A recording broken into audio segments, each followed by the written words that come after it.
의원의 발언을 읽겠습니다. 네, 먼저 고인이 된 양평군 공무원의 명복을 빌면서 유족분들께 깊은 위로의 말씀을 전합니다. 지금 필요한 것은 정치적 계산이 아니라 인간에 대한, 고인에 대한 예의를 다하는 것입니다. 국민의힘은 양평군 공무원의 안타까운 사망을 이용하려 혈안이 되어 있습니다. 고인의 비극적 죽음을 특검 수사를 깎아내리는 정쟁의 도구로 삼고 있습니다. 이런 국민의힘의 행태는 명백히 고인에 대한 모독입니다. 특검은 법률에 따라 임명된 독립기구입니다. 그 어떤 정치 세력도 이 절차를 흔들거나 수사에 개입할 권한이 없고 개입해서도 안 됩니다.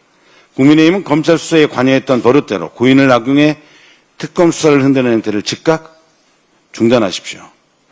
양평 공흥지구, 양평 고속도로 특혜 의혹은 김건희를 위한 국정농단이었습니다. 대통령 처가의 사익을 위해 국가 권력까지 동원된 것은 단순한 부패가 아니라 국정농단이자 헌정질서 문란 행위입니다. 국민의힘에게 경고합니다. 고인의 비극을 정쟁에 이용하는 것을 즉각 중단하시기 바랍니다.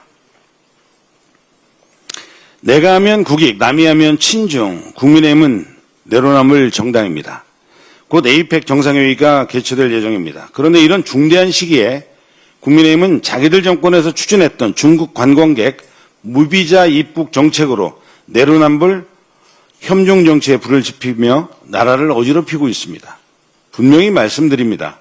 중국 관광객 무비자 입국 정책은 윤석열 정부에서 시작한 것입니다. 화면 한번 봐주십시오. 23년 3월 윤석열 대통령은 내수활성화 종합대책 마련을 지시합니다. 정부 부처들은 중국인 무비자 환승 입국을 포함한 종합대책을 발표하기도 합니다. 그리고 24년도 12월 한덕수 권한대행이 제9차 국가관광전략회의에서 중국 단체 관광객 무비자 제도 시험 시행을 발표합니다. 한덕수 발표 다음 날 주진우 의원은 중국 크루즈 단체 관광을 자신이 반영시켰다며 자화자찬하고 언론에도 대대적으로 보도됩니다. 25년 3월 최상목 권한대행이 민생경제점검회의에서 중국 관광객 비자 면제를 시행하겠다고 발표합니다. 2025년 9월 이재명 정부 들어선 뒤에 최상목 대행이 발표한 대로 3분기인 9월에 한시적 비자 면제가 시행됩니다. 자, 그러면 이 정책은 윤석열 정부 정책일까요? 이재명 정부 정책일까요? 중국 관광객 비자 면제 정책은 윤석열, 한덕수, 최상목, 주진우의 합작품입니다. 하지만 경기 활성화를 위한 대한민국 정부의 정책이기도 합니다.